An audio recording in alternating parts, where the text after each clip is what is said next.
Halo semuanya, kali ini kita akan lanjutkan materi metode penelitian informatika. Nah, di sini kita akan membahas tentang apa itu yang dimaksud dengan proposal penelitian. Seperti namanya, jadi proposal ini biasanya perlu kita siapkan ketika kita ingin mendapatkan masukan dana, entah itu dalam level akademik ataupun dalam level industri. Jadi sebenarnya ini mirip juga dengan yang disebut dengan proposal bisnis. Bedanya mungkin ini lebih terkait ke penelitian. Nah, ada beberapa unsur-unsur dari proposal. Jadi ada judul, latar belakang, perumusan masalah, tujuan, lingkup penelitian, tinjauan pustaka, landasan teori, hipotesis, cara penelitian, jadwal, daftar pustaka, dan lampiran. Kita akan lihat satu persatu. Jadi sebenarnya dari banyak unsur tersebut, mereka terkait satu sama lain. Jadi sebagai contoh, ya di sini judul itu akan terkait dengan yang namanya rumusan permasalahan. Rumusan permasalahan akan menentukan yang namanya cara penelitian. Dan cara penelitian otomatis akan membawa yang namanya daftar pustaka dan terkait dengan jadwal penelitian. Karena kita juga harus realistis. Penelitiannya harus sesuai dengan waktu yang diberikan. Cara penelitian juga akan mengaitkan diri dengan tujuan dan lingkup. Ya. Lalu nanti tujuan dan lingkup ini juga akan terkait dengan rumusan masalah. Jadi kalau dilihat di sini sebenarnya tidak ada yang berdiri sendiri. Semuanya terkait satu sama lain. Nah, kalau dilihat di sini, yang garis tebal itu artinya utama. Jadi penting untuk terkait satu sama lain. Sedangkan yang titik-titik itu adalah dukungan, ya. Jadi kalau dilihat di sini semuanya, semua komponen pasti didukung oleh yang namanya tinjauan pustaka. Jadi ketika kita melakukan riset, baik itu riset bisnis ataupun riset penelitian, sama, tetap kita harus sering baca-baca. Kita harus sering lihat yang ada sekarang apa. Terus apa keunikan yang mau kita lakukan. Nah, sekarang kita akan bahas ke judul, latar belakang, dan rumusan permasalahan. Biasanya, kalau bikin proposal, dan proposalnya itu pendek gitu ya, biasanya yang dibutuhkan adalah komponen-komponen seperti ini. Judul, latar belakang, rumusan masalah, keaslian, dan manfaat. Ini juga biasanya dipakai untuk kalau ketika kita ingin mengajukan. Misalkan nih, kita ingin mengajukan riset ke luar negeri untuk ambil PhD, misalkan. Biasanya proposalnya akan seperti ini. Jadi pendek tapi jelas gitu ya. Pertama, judul. Judul itu sebaiknya tidak bertele-tele, langsung ke tujuan. Jadi kita harus bikin sependek mungkin gitu ya. Hilangkan kata-kata yang tidak perlu. Nah, berikutnya ada pada topik penelitian, itu juga harus mencakup apa yang akan dikerjakan, menggunakan metode apa, dan dengan objek penelitiannya. Kalau bisa, ini masuk di judul. Tapi kalau tidak, ya sudah. Minimal judul itu tetap harus deskriptif. Menggambarkan apa yang dilakukan di risetnya. Nah, judul penelitian ini sebenarnya adalah gerbang pertama. Orang ketika melihat proposal, dia pasti pertama akan lihat judulnya. Jadi kalau judulnya tidak menarik, dia tidak akan lanjutkan baca. Hal ini akan lebih dampaknya besar ketika kalau untuk di industri. Misalkan kita melakukan proposal bisnis. Kalau judulnya tidak sesuai, atau tidak menarik bagi investor, dia tidak akan lanjut baca. Ya. Jadi harus singkat dan bermakna, lalu juga terkait dengan isinya. Jangan sampai judulnya beda dengan isinya. Itu ya. Kalau perlu, ada yang namanya subjudul, tapi tidak disarankan. Jadi sebenarnya sebaiknya semuanya menyatu di judul. Ada tiga komponen utama dari bagian pertama dari proposal, yaitu rumusan masalah, tinjauan pustaka, dan cara penelitian. Jadi kalau rumusan permasalahan, kita harus bisa menjelaskan kenapa kita pilih masalah ini. Biasanya kita eh, awali dengan seberapa pentingnya masalah ini untuk ditangani. Misalkan nih, oke, era teknologi saat ini sedang booming misalkan. Lalu security-nya itu jadi masalah misalkan. Itu bisa jadi rumusan. Jadi mengerucut pada bidang keilmuan, subbidang, dan akhirnya ke topik. Jadi mungkin pertama dari IT, itu kan IT, terus security, security nanti masuk ke integritas. Baru berikutnya misalkan ke apa yang mau diajukan, gitu kan. Nah, itu nanti harus selalu melibatkan yang namanya kajian pustaka terakhir. Jadi kita harus lihat nih yang sudah pernah dibikin apa di dunia ini.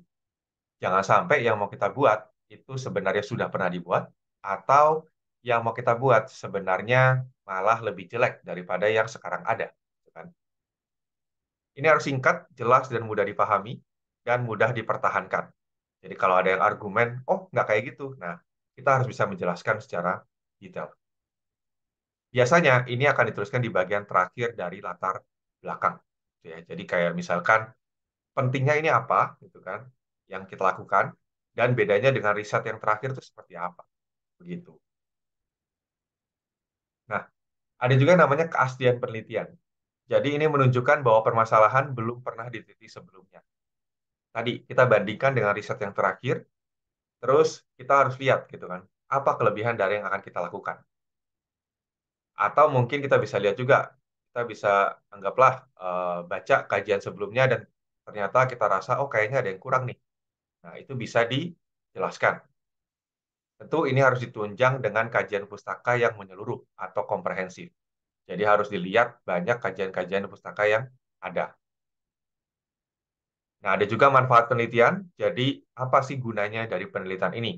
Misalkan nih, kalau kita di IT kan biasanya membuat aplikasi. Nah, apa guna dari aplikasi ini? Misalkan, oh membantu pembelajaran siswa. Atau mungkin kita melakukan uji evaluasi terhadap sistem-sistem yang ada. Berarti manfaatnya apa?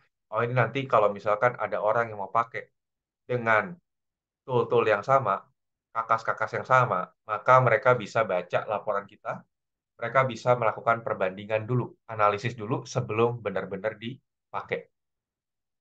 Nah, ini bisa juga untuk pengembangan ilmu pengetahuan dan bahkan mungkin kalau mau lebih besar, misalkan untuk pembangunan negara, itu juga bisa. Walaupun memang biasanya riset-riset yang ada itu biasanya sifatnya realistis. Jadi dia tidak terlalu besar eh, manfaat yang diberikannya. Karena memang ya kita kan em, pergerakan besar itu biasanya didasari dari pergerakan-pergerakan kecil. Dan biasanya riset itu dari kecil, kecil, kecil, kecil, kecil, numpuk, numpuk, numpuk, baru nanti jadi besar. Jadi manfaat penelitian ini biasanya sih realistis. Jadi bukan berarti kita mengandai-ngandai yang tidak mungkin sampai gitu. Terus ada tujuan dan lingkup penelitian. Jadi tujuannya apa? Ya. Jadi apa yang mau kita lakukan? Misalkan untuk eksplorasi, deskripsi, eksplanasi, prediksi, atau aksi.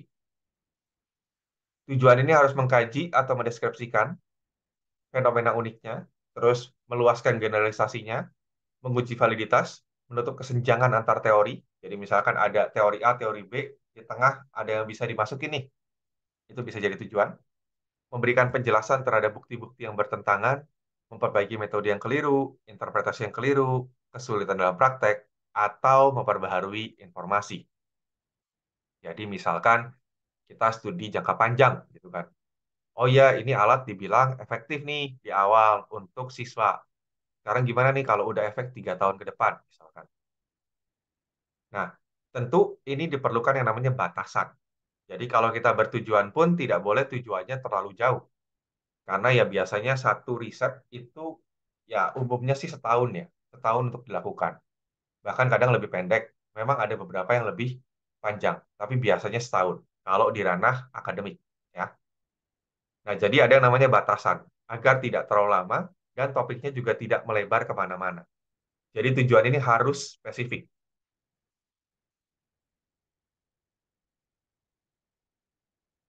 Nah, ada yang namanya tinjauan pustaka. Jadi tinjauan pustaka ini uraian sistematis dan bersifat diskusi tentang hasil-hasil sebelumnya yang terkait. Jadi di sini kita lihat studi-studi yang mirip dengan kita, lalu kita jabarkan apa kelebihan mereka, apa kekurangan mereka, dan kenapa studi kita ujungnya masih dibutuhkan. Kenapa sih harus melakukan tinjauan pustaka?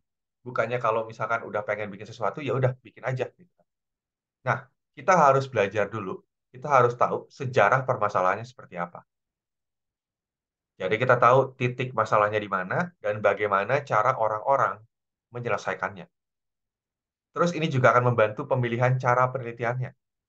Jadi mungkin kita awalnya tahunya caranya A, begitu kita baca dari orang, oh ternyata A nggak efektif, bagusnya B.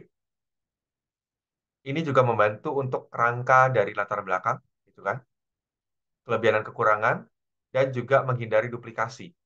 Kalau ternyata ide kita sudah pernah ada, ya sudah, tidak bisa dibikin. Gitu. Ngapain kita melakukan hal yang sia-sia? Karena studi sebelumnya sudah ada. Kecuali memang tujuannya adalah replikasi. Gitu. Terus memberikan penalaran atau alasan pemilihan permasalahan. Jadi kalau kita lihat, oh ternyata mereka juga tidak berhasil menemukan masalah yang kita pengen solve. Nah, kita bisa bilang, ini sebagai argumen pendukung. Ada juga landasan teori. Nah, landasan teori ini sedikit berbeda dengan tadi kajian ya. Jadi kalau kajian itu melihat riset-riset sejenis, kalau landasan itu melihat apa saja komponen-komponen yang kita akan pakai dalam penelitian tersebut. Biasanya sih uraian kualitatif, model matematis, dan persamaan-persamaan. Biasanya juga kita akan menentukan yang namanya hipotesis di awal-awal. Jadi hipotesis ini kayak kira-kira. Jadi misalkan nih, oh kita pengujiannya ingin menciptakan sebuah alat yang efektif, gitu misalkan. Anggaplah alat deteksi plagiarisme yang efektif. Nah, hipotesis kita tuliskan. Misalkan, oh ya, efektif itu artinya di atas 90%. Misalkan. Atau mungkin, oh kakas ini minimal bisa lebih efektif daripada kakas yang sudah ada sebelumnya. Dan ini biasanya berdasarkan dari landasan teori atau tinjauan pustaka. Tentu ini harus bisa diukur, ya. Jadi harus sifatnya adalah objektif, bukan subjektif. Jadi kayak tadi ya, misalkan, oh ya pengujiannya minimal akurasinya harus 90%. Atau misalkan, oh ya minimal ini lebih efektif daripada kakas yang lain, gitu kan. Kalau mereka diujikan ke data yang sama. Nah, bagaimana menuliskan hipotesis? Ini biasanya dituliskan secara singkat dan jelas, dengan nyata menunjukkan adanya hubungan antara dua variabel atau lebih. Kayak tadi ya, kakas A lebih baik daripada kakas B, gitu kan. Dan harus didukung oleh teori-teori yang dikemukakan. Jadi memang dari metodenya sendiri juga harus dilihat nantinya. Apakah memang itu bisa mendukung atau tidak. Nah, berikutnya ada cara penelitian dan jadwal penelitian. Kalau cara, berarti ini adalah ragam penelitiannya, variabel yang diteliti apa, sumber datanya bagaimana, alat yang dipakai apa, dan cara pengumpulan data juga pengolahannya. Dua poin terakhir itu nanti biasanya bisa kita mapping ke dalam yang namanya jadwal penelitian. Karena kan kita harus tahu nih, kapan pengumpulan datanya, baru pengolahannya. Karena pengolahan tidak bisa tanpa pengumpulan data. Gitu kan? Berikutnya daftar pustaka dan lampiran. Jadi daftar pustaka ini adalah informasi pustaka-pustaka yang diacu. Biasanya formatnya konsisten, ada macam-macam ya. Ada APA, ada IEEE, dan seterusnya. Nah, biasanya ada juga yang namanya lampiran. Jadi lampiran di sini materi yang kurang penting.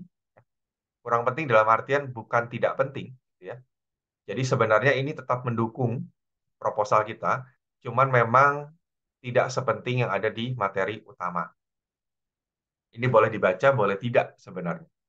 Ada juga misalnya kalau kita survei, berarti pertanyaan kuesionernya atau hasil kuesionernya bisa ditaruh juga di sana. Dan juga ada juga daftar sumber datanya. Nah, hubungan proposal dan laporan penelitian. Gitu kan. Jadi, pertama kan kita bikin proposal, setelah itu diterima, nanti baru masuk ke laporan. Nah, kalau dilihat di sini, proposal ini sebenarnya adalah awal dari laporan penelitian. Jadi kita mendefinisikan latar belakang, rumusan, keaslian, faedah, gitu kan, tujuan dan lingkup, itu semua nanti harus masuk ke pendahuluan dari laporan. Sedangkan tinjauan pustaka, landasan teori, hipotesis, itu akan masuk ke tinjauan pustaka, dan cara juga jadwal akan masuk ke bab 3, yaitu metode penelitian. Lampiran akan tetap masuk ke lampiran juga. Begitu. Terima kasih.